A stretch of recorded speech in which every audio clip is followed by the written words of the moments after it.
देखिए, आप देख रहे हैं HR न्यूज, और आज HR न्यूज शुरुआत करने जा रहा है डिबेट। और डिबेट में आज हमारे साथ हैं नरेश यादव जी, एडवोकेट हैं, रजवंत डहीनवाल जी एडवोकेट हैं, और आप लगातार जैसा HR न्यूज पे देखते रहे हैं हमारे साथ एडवोकेट नरेश चौहान जी को। HR न्यूज ने लगातार आप लोगों को दिखाया किस तरीके से नरेश चौहान जी विश्लेषण करते रहे हैं, राजनीति विश्लेषण हो, लगातार चर्चा करते रहे हैं, तो वो भी हमारे साथ इस डिबेट में जुड़े हुए हैं। साथ में रेवाड़ी के वरिष्ठ पत्रकार हैं, उनका परिचय का तो वो मोहताज नहीं है, और हमारे साथ वो वरिष्ठ पत्रकार है प्रदीप नारायण जी। आज HR न्यूज ये पहली डिबेट शुरू करने जा रहा है, और डिबेट का मुद्दा भी जैसा हम अपने दर्शकों को बता दें कि मुद्दा भी आज जो है हमारे ऊपर ही जुड़ा हुआ है। प्रदीप नारायण जी, आपको ये मुद्दा कैसा लगा जो आज हमने लिया है कि मीडिया की क्या भूमिका? लगातार पिछले कई दिनों से हम देख रहे हैं किस तरीके से मीडिया को लेकर के लोगों में विश्वास खत्म होता जा रहा है। पहली प्रतिक्रिया मैं आप ही से चाहूंगा, क्योंकि आप वरिष्ठ पत्रकार रेवाड़ी की।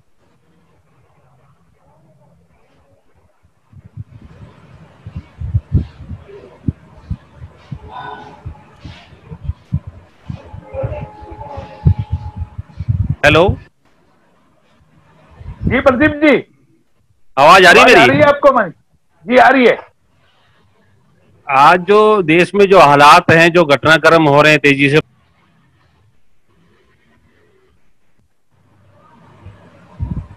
प्रदीप जी आपका माइक छिड़ा हुआ है। देखिए आज जो इस समय जो माहौल है, मीडिया को हम पार्टिकुलर मीडिया की बात करें तो मीडिया में जो हम चैनल की बात करें या प्रिंट मीडिया की बात करें, तो इस समय जो बहुत से घटनाक्रम हुए हैं, चाहे सुशांत सिंह राजपूत का मामला हो, जिस तरह से मीडिया कवरेज को लेकर तमाम उंगलियां उठी। अब आज हालात है कि शोर के अलावा मीडिया में कुछ नजर नहीं आ रहा है। एक शोर, एक ऐसा शोर है जहां जस्टिस दबा हुआ है, छुपा हुआ है, सहमा हुआ है। कोई समझ नहीं पा रहा है कि किस सोच पर हम बात करें, कहाँ किस दिशा में जा रहे हैं। तो मीडिया की जो भूमिका है वो इतनी खतरनाक शब्द इसलिए यूज कर रहा हूँ कि जो इस समय देश के हालात है कोरोना काल में, जो जिम्मेदारी, जो जवाबदेही मीडिया की होनी चाहिए देश की तमाम हालात को देखते हुए, वहां वो उसने शोर पैदा कर दिया है। एक ऐसा शोर पैदा कर दिया है जिसकी कोई दिशा ही नहीं है, कि पब्लिक जनता जिसको मीडिया वो चौथा स्तंभ मानती है, जिसको बहुत बड़ी ताकत मानती है, उसको ये लगता है कि अगर कहीं चारों तरफ से अगर हमारी आवाज दब जाती है तो मीडिया एक ऐसी आवाज है जो हमारी आवाज को एक अंजाम तक पहुंचाने का काम करेगा। लेकिन दुर्भाग्य से अगर आज हम बात करें मीडिया की, उसमें हम भी शामिल हैं। कहीं ना कहीं आज जो गर्व का एक विषय होना चाहिए, वो गर्व का विषय न होकर एक शर्मसार करने वाला विषय हमारे सामने बन चुका है कि आज हम कहाँ किस तरीके से बात करें। आज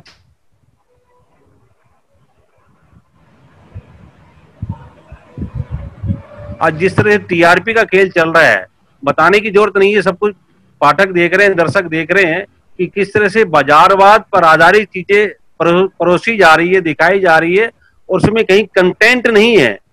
एक न्यूज में कभी व्यूज नहीं होता था, आज व्यूज है, न्यूज नहीं है।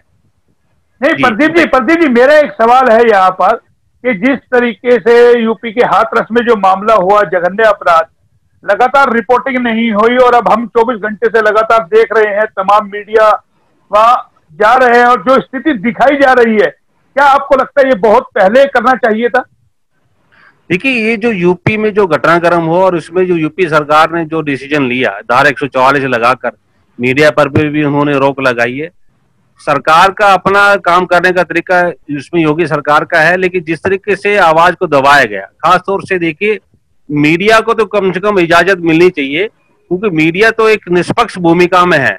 अगर जो भी सरकार कार्रवाई कर रही है या नहीं कर पा रही है, पीड़ितों की जो आवाज है, पीड़ित जो परिजन है, उनकी आवाज को एक पटल पे लाना, एक देश के अंदर पहुंचाना, तो उसमें कहीं ना कहीं योगी सरकार ने जिस तरीके से आनंद फानंद में मीडिया पर रोक लगाई है, वो कहीं ना कहीं ऐसा लग रहा है कि वो एक प्रकार से एक इमरजेंसी, एक खामोश इमरजेंसी, एक आपातकाल उन्होंने लागू कर दिया है। ये कहीं ना कहीं सरकार की खामियों को, उनकी कमजोरियत को, उनकी बौखलाहट को भी दिखाता है। और कहीं ना कहीं जो आज की तारीख में आपको एक बात बताऊं मोहनलाल जी, की इतनी हिम्मत सरकार के अंदर कैसे आई, सबसे बड़ी बात देखिए, कहीं ना कहीं ये हमारी कमजोरियत है, जो आज इस तरह से लोकतंत्र पर, चौथे स्तंभ पर जिस तरह से हमले किए जा रहे हैं। आज आप देखें कि बहुत आसानी से हिम्मत नहीं रही है अब आवाज उठाने की, मीडिया में वो ताकत नहीं रही जो भी आवाज उठा रहा है उसका क्या अंजाम हो रहा है ये सब बताने की जरूरत नहीं है। किस तरह से एक मानसिक अलग अलग तरीके से उनको टॉर्चर किया जाता है, ये कोई ऐसी आज पहली बार नहीं हो रहा, मोदी सरकार जी के टाइम में नहीं हो रहा, ये लगातार इंदिरा जी के समय में भी हुआ। बहुत सी जहां जहां सरकार में जो लीडरशिप कर रहे थे उन्होंने, जहां चाहे राज्य सरकार की बात हो, केंद्र सरकार की बात हो, उन्होंने कहीं ना कहीं मीडिया को एक निशाने पर लेने का काम किया। लेकिन इस समय जो हालात है वो उससे पहले बात कर रहे हैं प्रदीप जी आप बिल्कुल ठीक बात कर रहे हैं। इसीलिए हमने अपने पैनल में, अगर हम 2 पत्रकार हैं तो जाहिर है हमने 3 वकीलों को भी अपने पैनल में इसीलिए बैठाया कि आज, क्योंकि जाहिर है वकीलों से बात करना बेहद जरूरी है। नरेश चौहान जी हमारे साथ है। चौहान साहब, पूरे घटनाक्रम को लगातार हम देख रहे हैं, आप उसको किस रूप में देखते हैं? लगातार अभी हमने 2 दिन पहले आपसे डिबेट की थी, आपने कहा था कि जो मीडिया का जो चेहरा सामने आ रहा है वो कहीं ना कहीं डरावना है और इसके अंजाम कहीं ना कहीं घातक होंगे, और वही स्थिति आज देखने को मिल रही है। जिस तरीके से यूपी के हाथरस में जब मीडिया गया तो मीडिया के साथ किस तरीके की सलूक वहां हो रहा है प्रशासन द्वारा, और किस तरह की अब मीडिया रिपोर्टिंग हुई है, क्या लगता है आपको बहुत पहले ही करना चाहिए था मीडिया को? मोहनलाल जी, सबसे पहले तो मैं आपकी इस पहल का स्वागत करूंगा कि जो आपने रेवाड़ी जैसे ऐतिहासिक लेकिन दिल्ली के बिल्कुल बगल में और वैसे छोटे शहर को आज राष्ट्रीय चर्चा में एक किस्म से शामिल कर दिया है, तो ये भी एक मीडिया है। हम लगातार जब से ये मार्च से कोरोना आया है, मीडिया और जुडिशरी ये डेमोक्रेसी के 2 इंडिपेंडेंट पिलर्स हैं, माने जाते हैं, नहीं हैं। जब जब मीडिया और जो हमारी जुडिशरी है ये कमजोर होगी, ये दबाव में होगी, ये बाजारू होगी, ये बिकाऊ होगी, डेमोक्रेसी खतरे में होगी, डिक्टेटरशिप हावी होगी।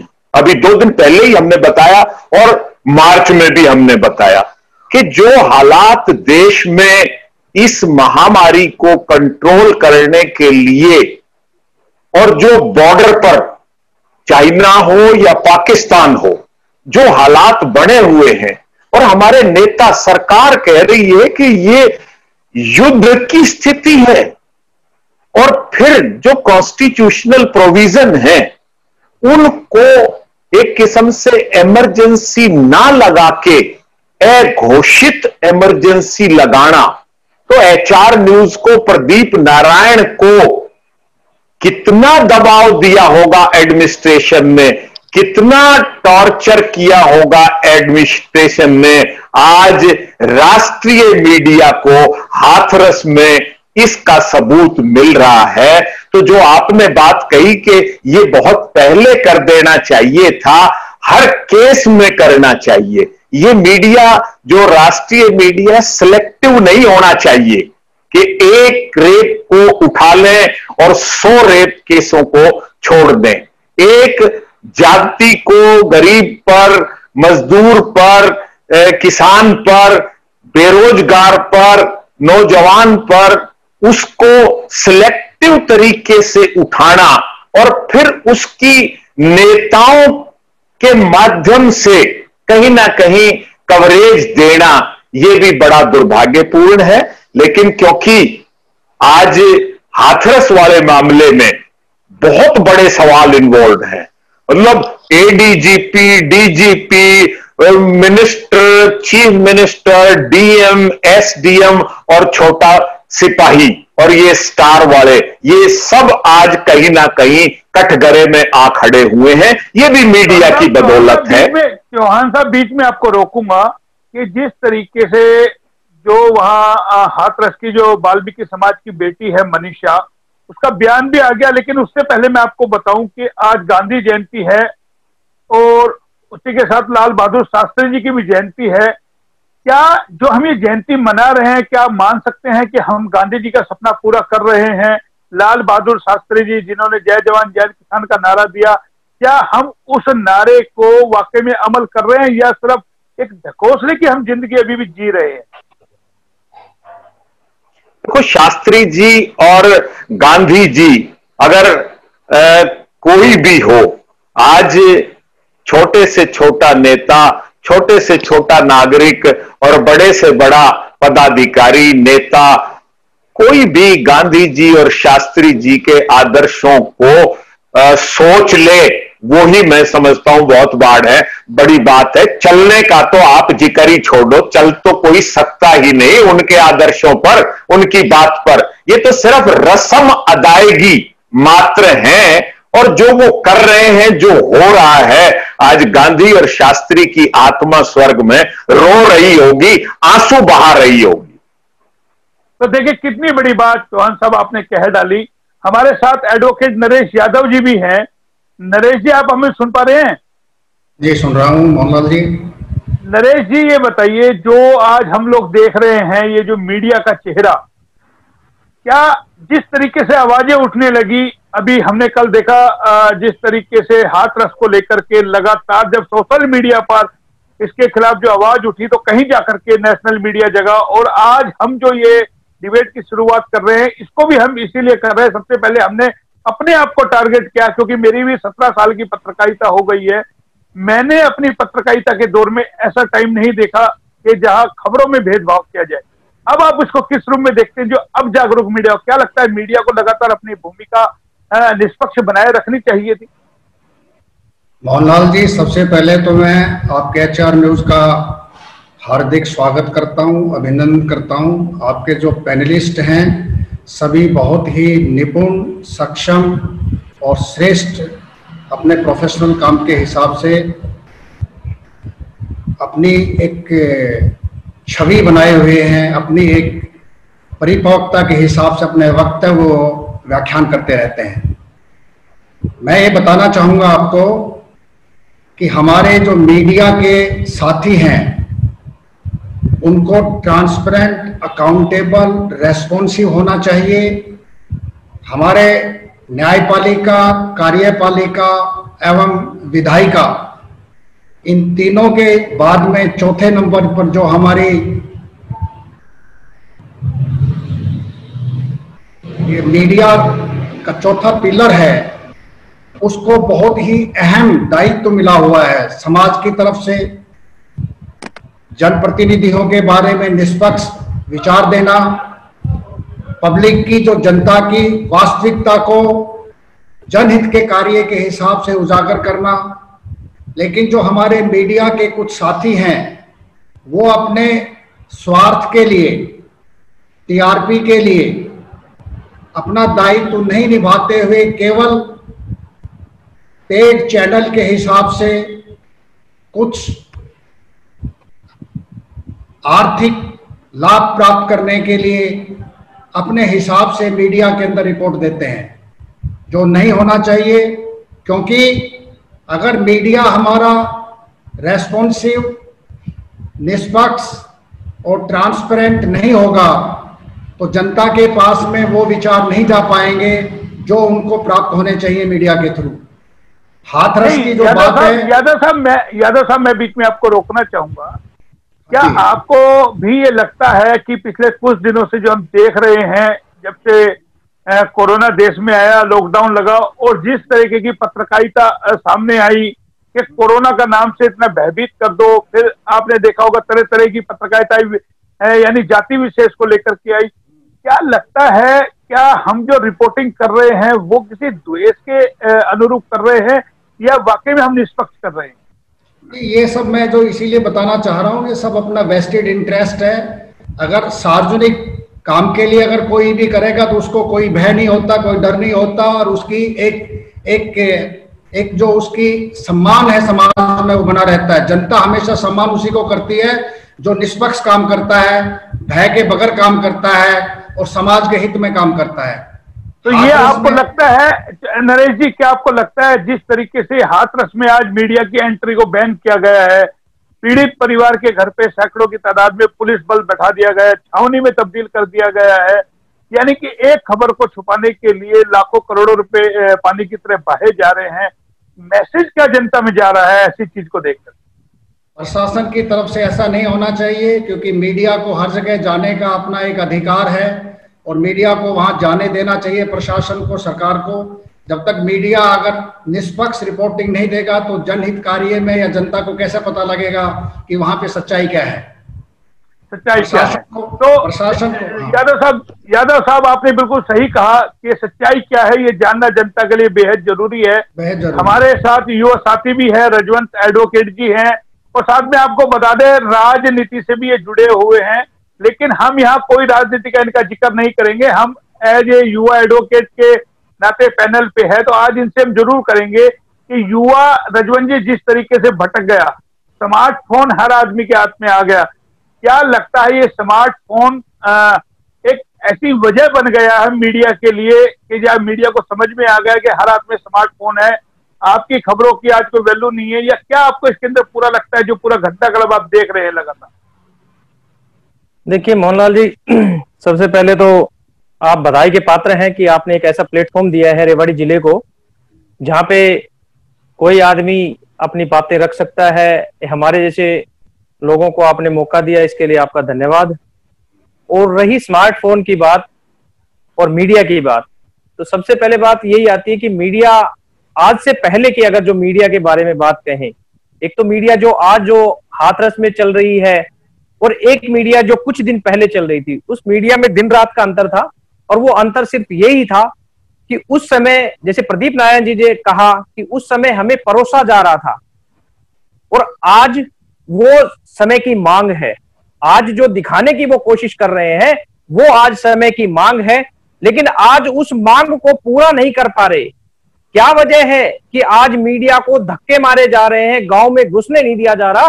क्योंकि जनता को भी मीडिया की असलियत पता चल चुका है और उन नेताओं को भी मीडिया की असलियत पता चल चुकी है कि ये कहां पे किस हिसाब से काम करते हैं। उनको पता है आज जो रुपयों का खेल है, वो सत्ता में बैठे लोग आराम से रुपयों के खेल के साथ मीडिया को खेलने का काम कर रहे हैं, मीडिया को अपने हिसाब से घुमा रहे हैं। मीडिया का जो अपना काम था वो उस काम को पूर्णतः नहीं निभा पा रहे थे।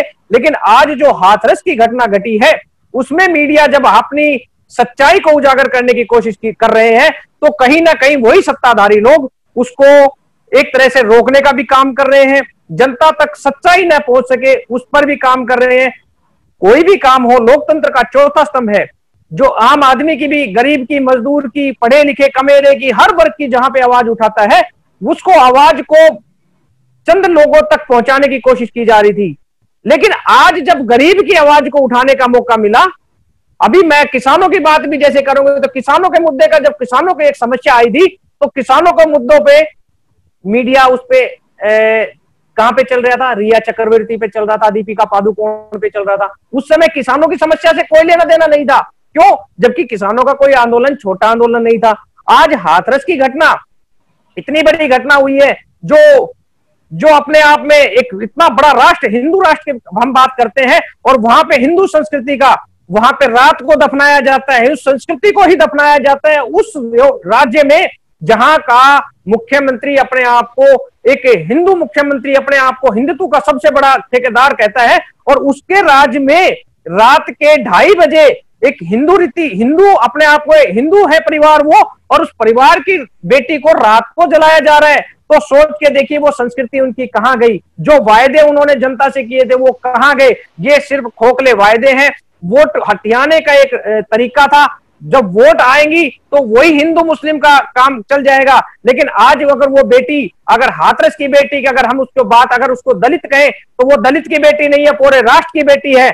लेकिन चंद व्यक्ति उसको एक दलित की बेटी कहकर जो उसका विरोध प्रदर्शन है, उस विरोध प्रदर्शन में भी मैं आपको बताना चाहूंगा, अगर वो बेटी किसी पूंजीपति की बेटी होती तो शायद जहां पे आपने 2 दिन पहले जो एजिटेशन देखा था उसमें हजारों की संख्या में आदमी थे, और अगर वही कोई पूंजीपति की बेटी होती, किसी मंत्री की बेटी होती, तो शायद लाखों की संख्या में लोग इकट्ठे हो जाते। तो ये फर्क मीडिया और आम जनता, हमारी मानसिकता भी इसी चीज को दर्शा रही है कि हम किसके साथ लग रहे हैं।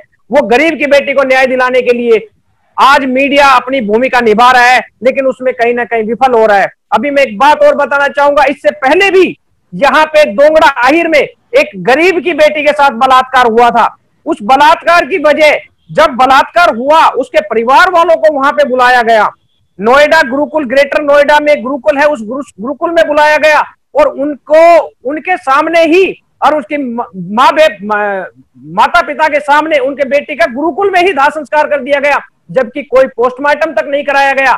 जब उस बेटी ने अगर फांसी लगा दी तो फांसी के बाद भी उसका पोस्टमार्टम करता है। अगर उसके साथ उसकी माता ये कह रही है कि रेप हुआ है। ठीक कह रहे हैं रजवन जी, मैं आपकी बात का समर्थन करता हूं, लेकिन शायद हम डिबेट से ना भटकें। वो ठीक है कि ये सब हुआ, लेकिन हमारा जो सवाल है कि क्या मीडिया वाकई के अंदर इस भूमिका को निष्पक्ष तौर पे दिखा पा रहा है? चौहान साहब, आपने लगातार अभी बात की थी 2 दिन पहले आपसे, जब हम डिबेट कर रहे थे, आपने कहा था कि कहीं ना कहीं घातक परिणाम होंगे, और वो स्थिति अब समझ में आ रही है देख करके। ब्यूरोक्रेसी कितनी हैवी हो गई, राजनेता कितने हैवी हो गए, यानी कि सबको मीडिया की जरूरत पड़ती है। और जब से सोशल मीडिया ज्यादा हैवी हुआ है तो कहीं ना कहीं अभी जो नेशनल मीडिया, उसको भी कहीं ना कहीं दरकिनार करने की तैयारी की जा रही है। लगातार पिछले दिनों आपने देखा होगा कई सारी खबरें आई थी कि सोशल मीडिया को बैन किया जाए। तो क्या अब दमन जो है नेशनल मीडिया का भी किया जा रहा है? क्योंकि पहले ये लोग जब चाटुकारिता पत्रकारिता करते हैं। और एक मेरा और आखिरी है कि आपसे पूछना है, क्या आपको लगता है मीडिया में भी डिवाइडेशन पैदा कर दिया गया है, दो फाड़ कर दी गई? देखो, फाड़ 2-4 इससे फर्क नहीं पड़ेगा मोहनलाल जी। जब आपके वजूद का संकट पैदा हो जाएगा फिर तो आपको चिल्लाना ही पड़ेगा। आज मीडिया में अपने वजूद की एक आवश्यकता आन पड़ी है कि कितना बिकोगे, कितना बाजारू होगे, कितना दबोगे, कितना डरोगे।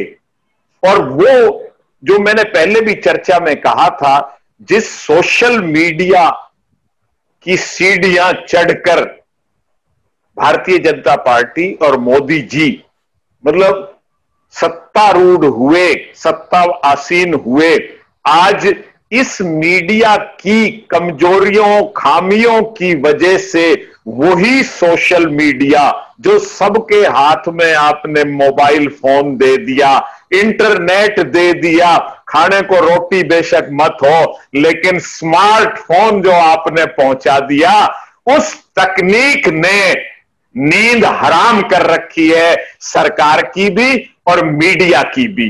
तो कहीं ना कहीं इस मीडिया से भी ज्यादा एक क्रेडिबिलिटी, एक विश्वसनीयता सोशल मीडिया की हो गई है। उसको जहां सरकार डर रही है, वहीं नेशनल मीडिया ने अपने वजूद को खतरा मान के जब ये ग्राउंड में, खेत में और हाथरस के गांव में घुसे हैं, ये है सबसे बड़ी बात।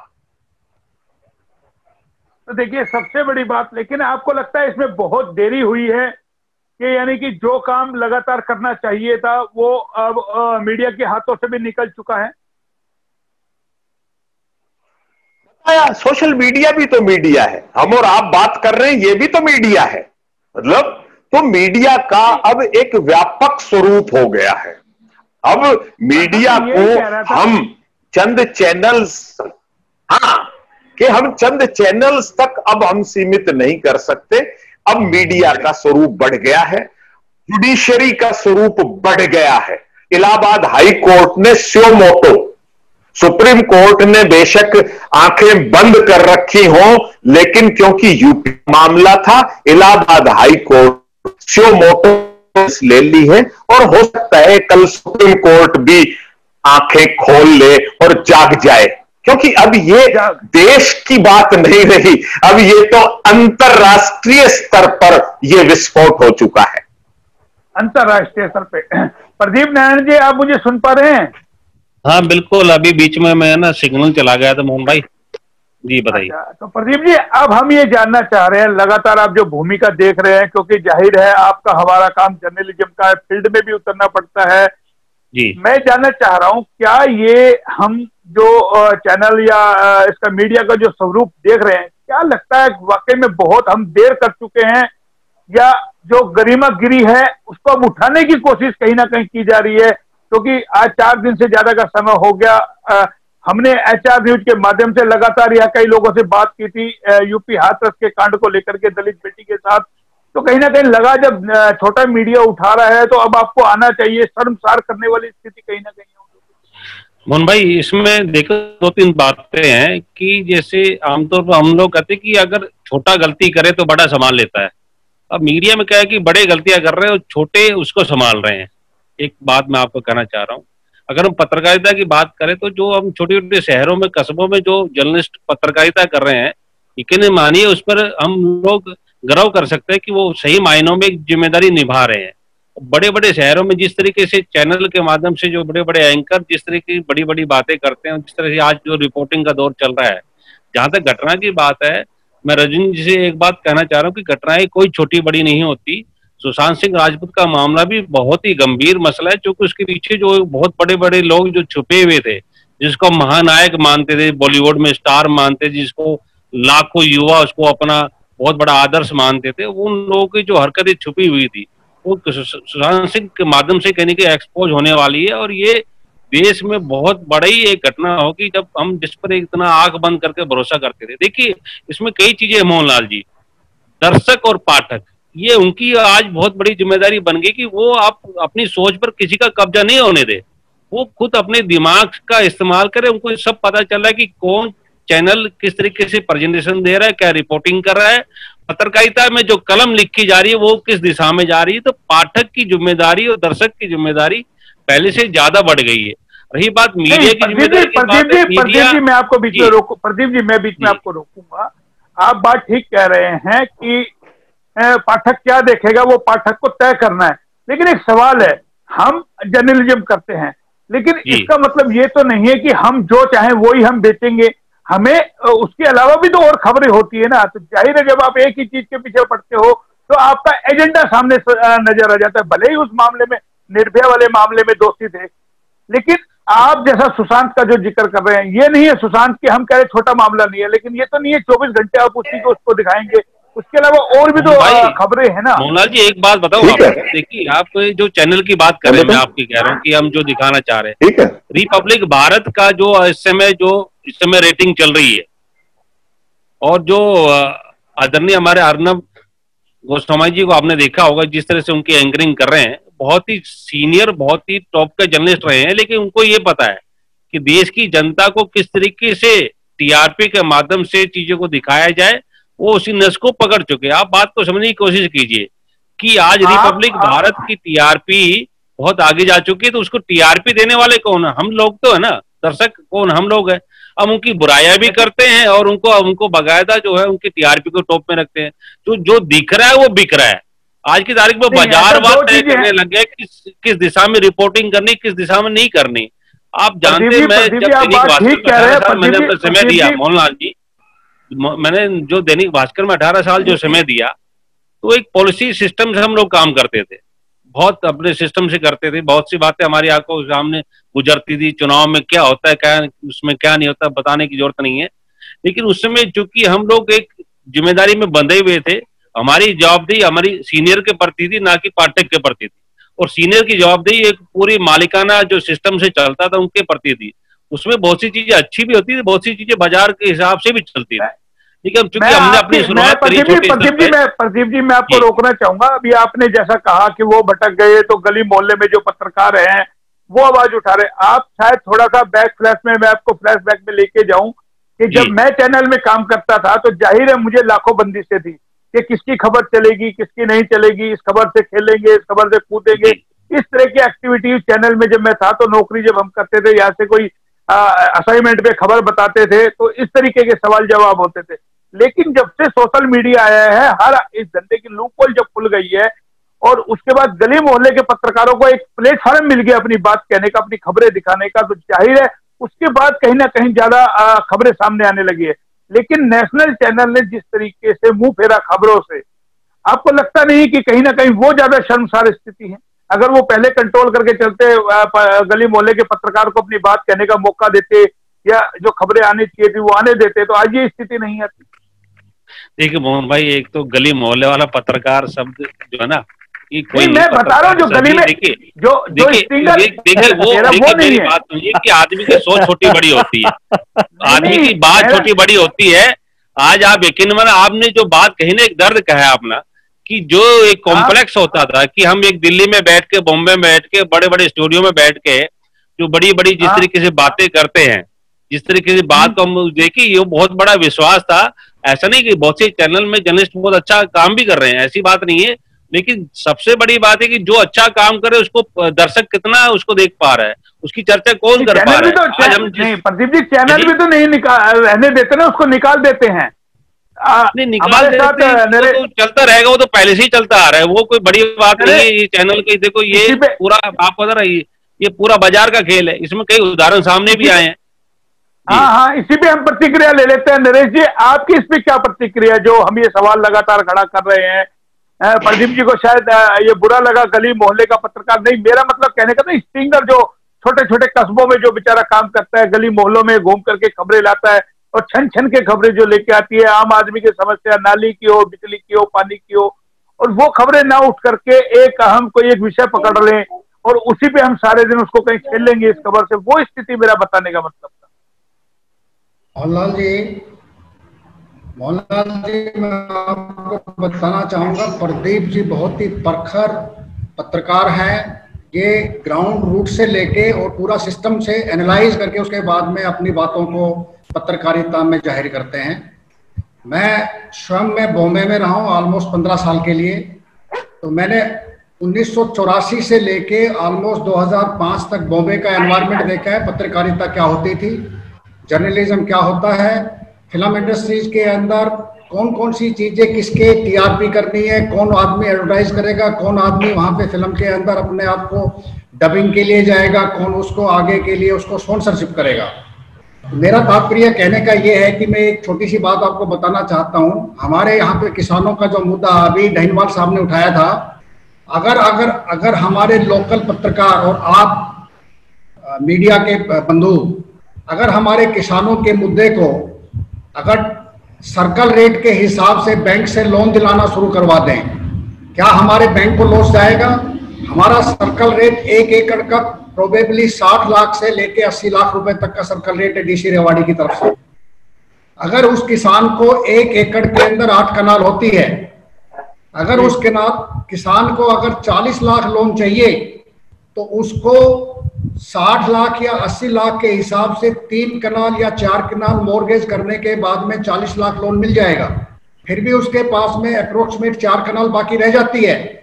अगर उस कनाल को अगर वो अपनी बेटी की शादी के लिए, अपनी बेटी के लोन के लिए, अपने बेटे की एजुकेशन के लिए अगर मॉर्गेज करना चाहे और फाइनेंस करना चाहे, या किसी क्रोनिक डिजीज के लिए अगर वो कुछ पैसा लेना चाहे, तो क्या उसके पास में 1 एकड़ की कीमत 60 लाख 70 लाख रुपए नहीं है? बट हमारा कोई भी एडमिनिस्ट्रेशन, कोई भी सरकार, कोई भी पत्रकार भाई या कोई भी मौजूद आदमी इस बात को नहीं उठाता है। मैं स्वयं में एक किसान हूं, मैं भारत सरकार में एक अधिकारी के रैंक में रहा हूं, मैं आज एक वकील और वकील के रूप में हूं। मैं वॉलंटरली रिजाइन करके आया हूं, अदरवाइज मुझे आज जो मेरा रैंक होना चाहिए था वो एक कर्नल के बराबर रैंक होना चाहिए, मुझे लाख रुपए पेंशन मिलती, लेकिन मैं किसानों के दर्द को, वकीलों के दर्द को, जनता के दर्द को और जो भी वर्दी पहनता है उसके दर्द को समझता हूँ। जब भी मुझे अवसर मिलता है किसी भी प्लेटफॉर्म पे, मैं चाहता हूँ कि उसके हित की बात, जनता के काम की बात, जनता के कल्याण की बात को उठाया जाए। बट अल्टीमेटली आप जैसे कुछ पत्रकार ही तो कभी मौका देते हैं, और मेरे जो भी लॉजिकल तर्क के सामने मैं आपको ये बातें कह रहा हूँ। सर्कल रेट का रेट क्या है? अगर मान लो बाई दी वे उसको दिया जाएगा तो उसके बच्चे शिक्षित होंगे, संस्कार समाज के अंदर, उसके अंदर अगर बच्चे में डाला जाएगा माता पिता के द्वारा, वो शिक्षित होगा, वो HCS अफसर बनेगा, वो IAS अफसर बनेगा, वो जुडिशियल अफसर बनेगा, वो एक समाज का शिष्ट, संस्कारी, आचार्य, विचारी, व्यवहारी, उत्कृष्ट आदमी बनेगा। लेकिन उसको मौका ही नहीं मिलता है, मौका ही नहीं मिलता। सबसे बड़ी बात आपने कही है। चौहान साहब, आप क्या मानते हैं, वास्तव में मौका ही नहीं मिलता? आदमी करना बहुत कुछ चाहता है, अगर हम शुरू से ही अपने आप को अगर सही तरीके से चले तो आपको लगता है बहुत कुछ किया जा सकता था? देखो मोहनलाल जी, मैंने बताया ना कि ये हर एक चीज का एक उनकी भी एलिजिबिलिटी होती है, उनके भी कुछ नैतिक मूल्य होते हैं, कुछ रूल्स रेगुलेशंस होते हैं, तो वहां जब भटकाव आ जाता है तो इसमें हम अपना कसूर भी, पत्रकारिता जर्नलिस्ट जो भी हैं इस लाइन में है, तो सबसे पहले तो हमारे अंदर कहीं ना कहीं कमजोरी थी और हमारी उस कमजोरी का दूसरा आदमी फायदा उठाएगा अपने हित के लिए, तो देर आए दुरुस्त आए, क्योंकि चारों तरफ से अब एक दबाव सबके वजूद का सवाल पैदा हो गया है। आज किसान का भी, व्यापारी का भी, आज बेरोजगार का भी, नौजवान का भी, महिला का भी, बड़े उद्योगपति का भी, रेहड़ी वाला भी, पत्रकार का भी, वकील का भी, तो जब कर्मचारी का, जब चारों तरफ से आप, और क्या होता, तानाशाही क्यों नहीं? इंदिरा गांधी की साल में ही, इस महीने ही फटुक दिए गए, उसने कोई तानाशाही करी थी, वो सोच रही थी कि मैं गलत कर रही, और कुछ इमरजेंसी नाम ठीक भी हो रहे, तो डंडे हमारे अंदर अभी गुलामी के जड़ बाकी हैं, अभी हम नहीं कह सकते स्वतंत्र और अपनी ड्यूटीज को और अपने कर्तव्यों को पालन करने में इतनी जागरूकता भी नहीं आई है। हम डंडे के यार हैं, डंडे को देख के हम सुधर भी जाते हैं, डंडा हटा हम बिगड़ भी जाते हैं, लेकिन निरंतर डंडा लाओगे, निरंतर लगाओगे, निरंतर आप एंटी बनोगे और सबको ही कंट्रोल करना चाहोगे कि हिंदुस्तान की डेमोक्रेसी है अब बहुत मैच्योर हो चुकी है, अब भूल जाओ डीएम साहब, एसडीएम साहब, कलेक्टर साहब, मंत्री जी, मुख्यमंत्री, प्रदीप जी सुन रहे हैं चौहान साहब, जब ये जनता चलती है तो अच्छे अच्छे सिंगार डोल जाते हैं। प्रदीप जी क्या प्रतिक्रिया? चौहान साहब ने तो सब खुलासा कर दिया। चौहान साहब बहुत सीनियर जर्नलिस्ट भी हैं, एडवोकेट भी है, और उन्होंने बहुत सिस्टम को करीब से भी देखा है। मोहन भाई, बात सबसे बड़ी बात यह है कि इससे में जो हालात को लेकर आपने चर्चा शुरू की, देखिए ये कहीं न कहीं हमारी कमजोरियत से निकली हुई है, ये हमने कहीं न कहीं अपने आप को कमजोर प्रस्तुत कर दिया है किसी न किसी माध्यम से, चाहे वो दिल्ली से हो, बोला कमजोरियत चली हो, कहीं से भी चली हो। लेकिन सबसे बड़ी अच्छी बात यह है कि प्रदीप जी मैं कह रहा हूँ इसको पटरी पे कैसे लाया जाए वापिस, पटरी बात जो कि इतने बुरे हालात में जिस तरीके से अपन बात कर रहे हैं ऐसा कुछ नहीं है, ये सरकार की नहीं अपने जिस तरीके देखो राजद्रोह के मामले जो है जिस तरीके से दर्ज किए जा रहे थे लगातार एक के बाद, ऐसा लग रहा है जैसे एक सामान्य सी धारा हो। आपने बोला बहुत से जर्नलिस्ट है, विनोद दुआ जी एक सीनियर बहुत पोस्ट जो उनको जर्नलिस्ट उनका नाम रहा है, उन जैसे टॉप के न जाने कितने जर्नलिस्ट है, छोटे स्तर के भी जर्नलिस्ट है, एक डर जो पैदा किया जाता अपने आसपास, चाहे जिला स्तर पर हो चाहे बड़े लेवल के ऊपर, डर के पीछे जो एक अंजाम होता है कि इस तरह से इनको डर इनका अंदर पैदा कर दीजिए, वो देखिए ये पहले भी चलता रहा था, क्योंकि उस समय सोशल मीडिया नहीं था, अब सोशल मीडिया आ चुका है। आप एक जर्नलिस्ट को आप दबाएंगे तो 50 जर्नलिस्ट सोशल मीडिया पर आपको किसी न किसी भूमिका में नजर आएंगे। अब आप वो बातें चौहान साहब ने कहा कि आप ये नहीं रुक सकता, आप किस किस को दबाएंगे? आप बताइए कि हाथरस में पत्रकारों को रोक लिया तो सोशल मीडिया को तो नहीं रोक पाएंगे ना, उनकी आवाज को क्या पूरा दुनिया देख रही है।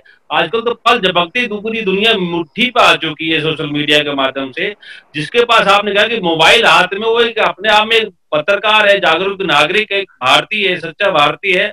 आज आप देखो ना कितनी बेबाकी से लोग उसमें पार्टिसिपेट करते हैं, अपनी बात रखते हैं, उसमें ऐसा नहीं कि सब कुछ पत्रकारी कर रहे हैं। पार्टिसिपेट के अलावा प्रदीप जी उसका भाई निकल के आया, देखिए सबसे बड़ी बात, यानी कि अभी जागरूकता, डरा नहीं है, भाई निकल के मीडिया के सामने आया कि हमारे मोबाइल खोस लिए और हमारे को घेर रखा है। तो ये सब चीजें जो उसने बताई, आपको लगता है कहीं ना कहीं अगर आप थोड़ा सा गौर करें कि जो सुशांत सिंह राजपूत वाला जो मसला है वो छोटा नहीं है।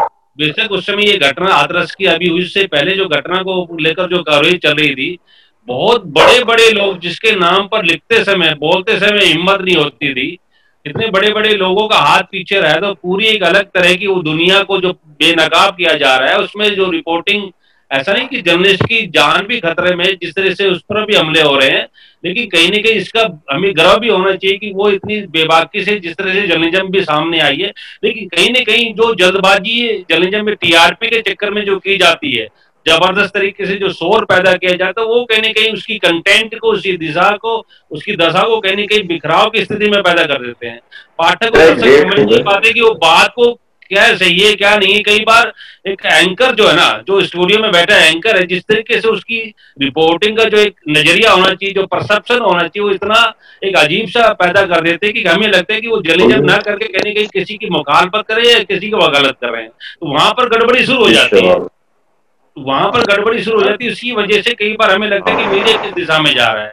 रही बात मोहन भाई की, इस समय जी सबसे बड़ी बात बताऊं आपको, बहुत अच्छी जर्नलिज्म भी हो रही है, ऐसी बात नहीं है।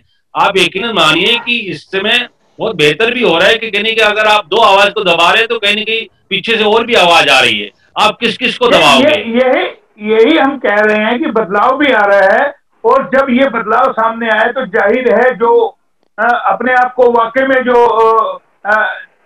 बड़े चैनल वाले कहते थे, उनका भी कहीं ना कहीं लगा कि आज उनकी जो पूछ हो रही है सोशल मीडिया की, तो आप कहीं ना कहीं इग्नोर हो रहे हैं। क्यों रंजन जी, मेरे सवाल सही है आपसे?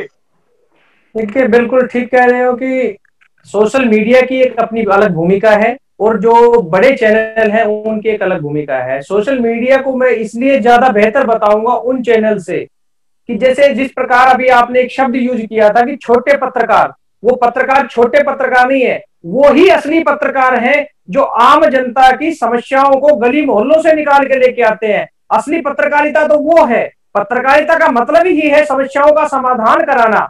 बड़े चैनल हैं, वो कुछ मिनट उस खबर को दिखाएंगे, उसके बाद वो खबर खत्म हो जाएगी।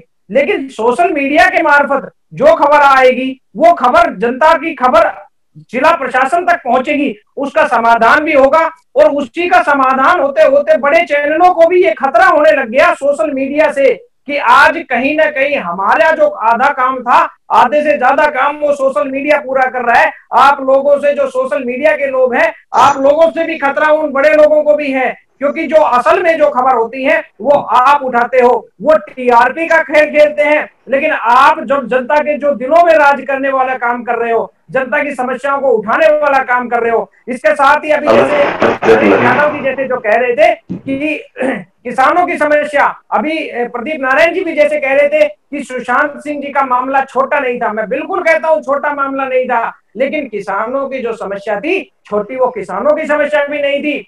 हमें उन फिल्मी दुनिया से बाहर निकल के जो देश का अन्नदाता है, जो हमारा पेट भरने वाले हैं, अगर उनकी खबर को हम महत्व देते, कुछ समय अगर उनको भी देते तो शायद ज्यादा बेहतर हो। तो मैं ये नहीं कह रहा बिल्कुल राजन जी, आप ये बात बिल्कुल सही कह रहे हैं। किसानों को अगर कवरेज मिलती तो शायद ये स्थिति नहीं होती, शायद उनके लिए कहीं भला हो सकता था।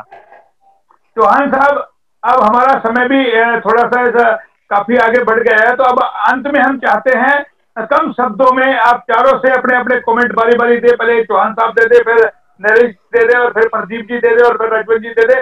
फिर हम इस कार्यक्रम का समापन करेंगे कि आखिर मीडिया की भूमिका होनी क्या चाहिए। अगर हम में कहीं गिरावट आई है तो इसको हम कैसे उस एक गलती को सुधार सकते हैं, दोबारा से अपने विश्वास को हम जनता में जमा सकते हैं। मेरा लास्ट क्वेश्चन यही है आप चारों से।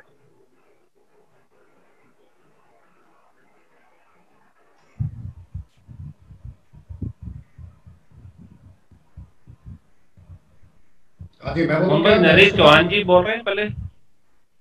कोई आप बोल दो, नरेश जी आप बोल दो, चौहान साहब होंगे नहीं लाइन पे भी। हाँ मोहनलाल जी सुनिए आप। मोहनलाल जी, मेरा कहने का तात्पर्य ये है कि जैसे आपने बोला कि नेशनल मीडिया और सोशल मीडिया, देखिए नेशनल मीडिया का कोई भी नेशनल मीडिया का रिपोर्टर या एडिटर हमारे यहाँ लोकल के पास में कभी किसी की भी ग्रीवेंसेस को पूछने के लिए क्या कभी आता है? क्या वो कभी जानता है कि ग्राउंड रियलिटीज के अंदर हमारे समाज में हमारे किसान के साथ, हमारे सेना के किसी कर्मचारी के साथ, सैनिक के साथ, वर्दीधारी के साथ, या आज के जमाने में कोरोना में हमारे वकील साथी के साथ जो आज वर्तमान के अंदर परिस्थिति क्या उसके बारे में कभी कोई जानने आया? नहीं आया। तो national media means the media which is being paid and sponsored by only the powerful man. हमारा अपना personal media, local media, social media, जिसके अंदर हम अपनी बात को, अपने विचारों को, अपनी सेंटीमेंट को, अपनी फीलिंग्स को कन्वे करते हैं, और वो बातें अगर हमारे ग्रीवेंसेस को रिड्रेस कर दे या हमारे प्रशासन तक या हमारी सरकार तक ले जाके उस चीज का शिकायत का समाधान कर दे, वो हमें वो मान्य है, वो जनहित के लिए है। नेशनल मीडिया तो स्पॉन्सर्ड और किसी फैमिली के द्वारा या परिवार के द्वारा चले जा रहे हैं, वो तो केवल अपनी टीआरपी और अपने पैसों के लिए काम कर रहे हैं, जनहित के कार्य में तो कहीं आ नहीं रहे। अभी जैसे मैंने अभी बताया था किसान की बात को। नरेश जी, आपने तो जो अर्थ ही बता दिया। प्रदीप जी, आपकी क्या प्रतिक्रिया है हमारे उस सवाल में? भाई, मैं छोटी छोटी बातें बताना चाह रहा हूँ। सलमान खान की फिल्म की शूटिंग हुई थी गोकलगढ़ में, फिल्म के लिए रेवाड़ी आए थे, आपने नोट किया होगा। उस समय नोट करना है कि उस समय सलमान खान को देखने के लिए जिस तरह से भीड़ बेकाबू हो गई थी, इवन नेता लोग भी उससे मिलना चाह रहे हैं, अधिकारी लोग भी उससे ऑटोग्राफ लेना चाह रहे थे। ये यकीन मानिए, ये शुरुआत अपने आप से करनी पड़ेगी। पाठक दर्शक को तय करना पड़ेगा कि वो क्या देखना चाह रहे हैं। वो जो उनके दिमाग पर जो अटैक किया जाता है, जो कब्जा किया जाता है, उससे उनको अपना तय करना पड़ेगा कि वो अब समय नहीं रहा। वो अपने डिसीजन ले, वो तय करे कि हम जो देख रहे हैं वो उसका हमारे दिमाग पर कितना असर पड़ रहा है, क्या वास्तव में हम कंटेंट हम सही दिशा में पढ़ पा रहे, नहीं पढ़ पा रहे। दूसरी बात आपको बताऊं मोहनलाल जी, कि इस समय जो मीडिया में जो इस समय दौर चल रहा है वो बेहतर दिशा की तरफ भी चल रहा है। पहले मीडिया में की बात करें या हम अगर किसी भी बात करें, आपने देखा होगा कि अगर सभी के एसोसिएशन बनी हुई है, मीडिया के खिलाफ नहीं बोलता था पहले, आपने देखा होगा। वकील के खिलाफ नहीं बोलता है, डॉक्टर के खिलाफ नहीं बोलता है, जुडिशरी के खिलाफ नहीं बोलती है। तो जो घोड़े के ऊपर जो पट्टी की जाती थी उसकी बजाय मवाद निकालने की, अब वो मवाद निकालने का काम भी शुरू हो गया है। आज आपने देखा होगा कि बहुत से चैनल एक दूसरे पर अप्रत्यक्ष तौर पर हमला कर रहे हैं, क्योंकि वो शायद उनका अपना निजी एजेंडा भी है, उनका टीआरपी का खेल है। लेकिन पहले क्या था कि कोई किसी के खिलाफ बोलने की हिम्मत नहीं जुटा पाता था। आज रवीश कुमार के खिलाफ भी बहुत से जर्नलिस्ट बोलते थे, रवीश कुमार भी खुलकर रिपोर्टिंग के बारे में बोलते कि किस तरह से आप ये टीवी बंद कर दीजिए, चैनल देखना बंद कर दीजिए। कहीं ना कहीं एक दूसरे के प्रति जो डेमोक्रेसी सिस्टम आया है मीडिया के अंदर, कि भाई आप जो कमी कर रहे हैं तो हम आपकी रिपोर्टिंग भी करेंगे। मीडिया की रिपोर्टिंग कर रहा है ना, ये भी एक सुखद एहसास है। ये यकीनन मानिए कहीं का आज, और आपने जो 10 बजे 9 बजे आपने रिपोर्टिंग जो शुरू किया है एक विषय को लेकर, ये आत्म मंथन का विषय और बहुत बेहतर प्रयास है। कहीं ना कहीं अपनी जो गंदगी हमारे सिस्टम में आई है, हमारे दिमाग में, हमारी नसों में आई है, वो अंदर हमारे बस चुकी है, हम उसको खुद साफ कर रहे हैं। ये एक बेहतर प्रयास है और इसमें आपने जो प्रयास किया ये सराहनीय है। देखिए ये आपका ही कमाल है कि अगर ये हम जो जितने भी हमारे जो सीनियर जर्नलिस्ट शहर में जो अपने जिला स्तर पर ब्यूरो ऑफिस है, वो ऐसा नहीं कर पाएंगे, ना वो कर सकते हैं, उनके पास उनका कोई अधिकार नहीं। लेकिन प्रदीप जी, मैं आपको रोकूंगा। आपने एक बहुत अच्छी बात कही, फोड़े पे जो है मरहम लगाया जाता था, लेकिन एक चीज मुझे नजर आती है, सिक्के के दो पहलू होते हैं। आपको नहीं लगता डिवाइड एंड रूल की पॉलिसी भी इसमें अपनाई जा रही है कि आप डिवाइड एंड रूल पॉलिसी बहुत लंबा विषय है मोहनलाल जी। मैं वही कह रहा था, बड़ी बात बताऊं आपको, बहुत बड़ी, देखो रूल एंड डिवाइड पॉलिसी तो पता नहीं क्या क्या चलेगी, इसमें सबसे बड़ी बात है सोशल मीडिया। अब आप कोई भी बात, आपके अंदर इतनी हिम्मत नहीं कि आप छुपा के जनता को, पाठक को, दर्शक को गुमराह कर सकते हैं। आपको सब देख रहे हैं, आपका एक एक टेस्टिंग हो रही है। अगर आपको जिंदा रहना, सबसे बड़ी बात है मीडिया में लड़ाई ही विश्वास की है, निष्पक्षता की है। वो चाहे वो आप ये जितने भी हम लोग आज जिस समय रिपोर्टिंग की बात कर रहे हैं, रजन जी कहा कि भाई किसान का आंदोलन नहीं उठाया गया, हाथरस का मामला नहीं उठाया गया, रजनी जी ऐसी बात नहीं है। सबसे बड़ी दिक्कत क्या हो रही कि इस समय जो पाठक और दर्शक जो देख रहे हैं, आप यकीनन मानिए, आप चैनल उठा कर देख लीजिए, चैनल को देख लीजिए।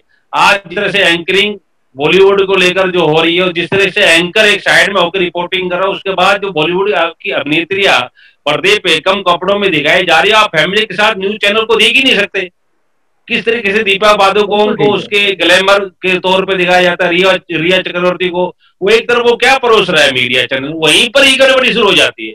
अगर वो साफ सुथरे तरीके से बात कर ले और जिस तरह से आपस में लड़ते हैं, जिस तरह से बुलाए जाते हैं अलग अलग पार्टियों के प्रतिनिधियों को, और जिस तरह से वो एक दूसरे पर छींटाकशी करते हैं, ऐसा लगता है कि जैसे एक प्रकार से कोई नाटक देख रहे हो। इसको तो एक प्रकार से आप ड्रामा की तरह देखें तो शायद तो थोड़ा बहुत आपको नींद अच्छी आ जाएगी।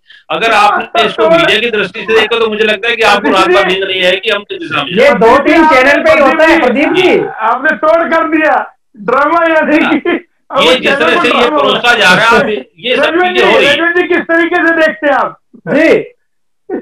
देखिए बिल्कुल प्रदीप नारायण जी की बिल्कुल बात है। ये जो बात बता रहे हैं चुनिंदा चैनलों पे होती है। ये जो डिबेट होती है, इस तरह की डिबेट चुनिंदा चैनलों पे होती है। वो वही बात है कि उनको पैसों में बुलाया जाता है, उनको जनता की समस्या से, मैं कह रहा हूं उनको जनता की समस्याओं से कोई लेना देना नहीं होता है। उनको वही प्रदीप जी की बात सही है कि उनको परोसा जा रहा है, वो शोर परोसा जा रहा है। लेकिन ज्यादातर जो चैनल है वो चैनल हकीकत दिखाते हैं, जनता की समस्याओं को उठाते हैं। और आज मैं एक चीज और भी आपको बताना चाहूंगा मोहनलाल जी, आपने जो पहल की है, इस पहल को सुचारू रूप से चला सको और जो असल में जो रेवाड़ी की समस्याएं हैं उन समस्याओं को इस पटल पे ला सको। जनता की जो आवाज है, जनता की जो मांग है, आज रेवाड़ी जिले की जो समस्याएं हैं, अगर उन समस्याओं को आप लेकर निर्भरता से, जिस प्रकार आप निर्भरता से आप इस मामले को लेके आओगे तो निश्चित तौर पे आपको सफलता मिलेगी। और विश्वास जमाने की जो बात है, आप लोगों में चंद लोग ही हैं जिन पर आज विश्वास किया जाता है, वरना वही बात है प्रदीप जी वाली बात है कि इस तरह का प्रोग्राम जो और बड़े अखबार हैं या बड़े चैनल हैं वो ऑर्गेनाइज नहीं कर सकते थे। रेवाड़ी जिले को इस तरह के प्लेटफॉर्म की जरूरत थी, जो आपने ये प्लेटफॉर्म देके रजवन जी हमें तारीफ दी, हमने कोशिश की है रेवाड़ी को, आपको पता होगा आप तारीफ के पात्र हो। मैं ये कोई यहाँ पे कोई लाग लपेट की बात नहीं है मोहनलाल जी, ये सच्चाई है कि जनता को इस चीज की जरूरत थी। रजवन जी मेरा कहना ये, मेरा हमेशा प्रयास रहा है, मैं जब मैंने इलेक्ट्रॉनिक मीडिया की शुरुआत की तब भी यही मेरा मकसद था, इस रेवाड़ी को एक पहचान मिले, और वो पहचान दी। अब हम कुछ नया कर रहे हैं। प्रदीप नारायण जी को मालूम है, मोहनलाल जी को आगे आगे कुछ करने का एक बीमारी कह लो, कुछ भी कह लो, एक शौक कह लो, और एक कोशिश है कि ऐसा कुछ नया हो। हालांकि डिबेट अब प्रदीप जी से पहले भी करते रहे हैं। नरेश चौहान जी, क्या आप हमें सुन पा रहे हैं? हाँ जी, हाँ जी, हाँ जी, हाँ जी। नरेश जी, हम ये कह रहे हैं अब इसको कैसे बदलाव किया जाए, रोका कैसे जाए, जो गाड़ी पटरी से उतर गई उसको कैसे लाया जाए। आखिरी कैलकुलेशन आपका चाहिए, क्योंकि कार्यक्रम का समापन होने जा रहा है। आखिरी आप ही का फैसला बनाएगा, क्या चाहते हैं आप? नहीं, देखो, प्रदीप जी ने भी, रजवंत जी ने भी, हमारे भाई नरेश जी ने भी, मतलब सब ने बड़े अच्छी बात और सुझाव दिए हैं। और मैंने जैसे कहा ना मोहनलाल जी, देर आए दुरुस्त आए। अभी कोई ज्यादा देर नहीं हुई, जब जागो तब सवेरा है। तो आज हमारी खुद की विश्वसनीयता पर संकट आ गया है। तो आज हमें अपनी शाख बचाने के लिए, अपनी विश्वसनीयता कायम रखने के लिए, अपने इस प्रोफेशन को, जो इसकी गरिमा है, जो इसका एक महत्व है, इंपैक्ट है डेमोक्रेसी में, उसको कायम रखने के लिए आज हमें बिना देरी किए खुद खड़ा होना पड़ेगा और खुद आगे बढ़ना पड़ेगा। और इसीलिए चौहान साहब और सभी दर्शकों को बता दूं, सभी जो पैनल में जुड़े हुए हैं, मैं बता दूं आपको कि इसीलिए आज 2 अक्टूबर गांधी जयंती, शास्त्री जी की जयंती पे हमने कई दिनों से हम प्रोग्राम कर रहे थे कि एक ऐसा कोई मौका है उससे हम एक नई शुरुआत करें। कोशिश हम ये कर रहे हैं कि हफ्ते में आपको 1, 2 या 3 डिबेट हम अवश्य दे। आज हमने पहली शुरुआत करी है, आपने हमारा हौसला अफजाई किया आकर के हमारी डिबेट में। मैं आप ही के माध्यम से लोगों से ये अपील भी करूंगा कि हमारे चैनल को सब्सक्राइब करें, लाइक करें, बेल आइकन दबाएं, और जो भी कोई अच्छा पैनलिस्ट बनना चाहे हमसे संपर्क कर सकता है हमारे नंबर पे। कि अगर किसी के पास अच्छे सुझाव है वो भी हमें दे सकता है, हम उसको अपने पैनलिस्ट में जगह देंगे, प्लेटफॉर्म देंगे। क्योंकि HR न्यूज का मकसद सीधा है कि आम आदमी की आवाज बनना और निष्पक्षता से बनना। गंदी पत्रकारिता कहीं भी मोहनलाल के जहन में नहीं होगी और न ही HR न्यूज करेगा। सीधी सी बात है कि कुछ नया करे जिसे लोग देखें और हम पे यकीन करें, विश्वास करें कि हाँ, एक प्लेटफॉर्म ऐसा है जहां हम अपनी बात रख सकते हैं। यही वजह है गांधी जयंती पे हमने आज का दिन चुना और आज से हम शुरुआत कर रहे हैं, क्योंकि गांधी जी ने देश को आजाद कराया, बचाया, एक नई यानी कि स्वच्छता अभियान शुरू करा। तो वही चाह रहे हैं कि हमने इसीलिए सबसे स्वच्छता अभियान आज अपने ऊपर से शुरू कराया कि मीडिया में अगर स्वच्छ हो जाएगा तो सही, सब कुछ सही हो जाएगा। प्रदीप जी, मेरा कोई गलत तो नहीं कहा मैंने आपको? बहुत बढ़िया मोहन भाई, ये जो आप जो भी प्रयास कर रहे हैं, देखिए कहीं ना कहीं शुरुआत तो हुई ना, शुरुआत तो किसी किसी कोने में आपने की ना, और यकीनन मानिए यही शुरुआत ही बेहतर बदलाव की तरफ जाएगी। उसमें कोई शक नहीं कि जो बड़ी चीजें ऊपर से बिखराव चला तो नीचे से शुरुआत भी तो हुई ना। तो कहीं ना कहीं ये आप साधुवाद है कि आपने आज 2 अक्टूबर के दिन राष्ट्रपिता महात्मा गांधी जी शास्त्री जी को, जो बहुत पवित्र दिन है, हालांकि हम महान पुरुषों की उनको दिन तो उनको मनाते हैं, लेकिन उनके मार्ग पर चलना आसान नहीं है। उसके लिए जो त्याग और संयम, जो एक साहस चाहिए, वो हमारे अंदर नहीं है, सिर्फ डायलॉग में रह जाता है। लेकिन आपने एक प्रयास किया, आपने घर से शुरुआत करी, मीडिया का जो टॉपिक आपने उठाया, कहीं ना कहीं आपने हमें समय दिया, हमें बुलाया, और कहीं ना कहीं हमारे अंदर जो एक बेचैनी थी उसको आपने प्लेटफॉर्म पे लाके लोगों तक पहुंचाने का काम किया। तो ये कहीं ना कहीं ये शुरुआत ही हमेशा शुरुआत, बड़ी जो सोच है ना वो छोटी शुरुआत से ही होती है। और मोहनलाल जी, आपकी सोच है ना छोटी बड़ी नहीं, आपकी सोच बड़ी थी कि आपने एक प्लेटफॉर्म दिया। नहीं प्रदीप जी, हम भी थोड़ा लेट हो गए, हम प्रोग्राम कई दिनों से सेटअप हम लोगों ने लगाया है बकायदा। लेट कुछ नहीं है, चौहान साहब कह रहे तुम जाते तभी चौहान साहब आप इस समय, अगर आप मोहनलाल जी इस समय 9 से 10 बजे आप प्राइवेट चैनल देख लीजिए, उस समय क्या दिखाया जा रहा है, आप क्या दिखाए जा रहे हैं। हम तो आप सीधी सी बात है, उसको देखकर आप क्या महसूस करेंगे और इस समय हम लोग देखकर क्या महसूस कर रहे हैं। हम अपना मंथन कर रहे हैं, अपना मूल्यांकन कर रहे हैं, वो लोग एक दूसरे पर जो है आग बरसा रहे हैं, कहने के समाज को जातीय धर्म के बांटने का काम कर रहे हैं। जी प्रदीप जी बताओ, नरेश यादव जी का भी बहुत ग्रीवेंसेस थी, मोहनलाल जी को बढ़िया ऐसा प्लेटफॉर्म हो जहाँ बात रखी जाए।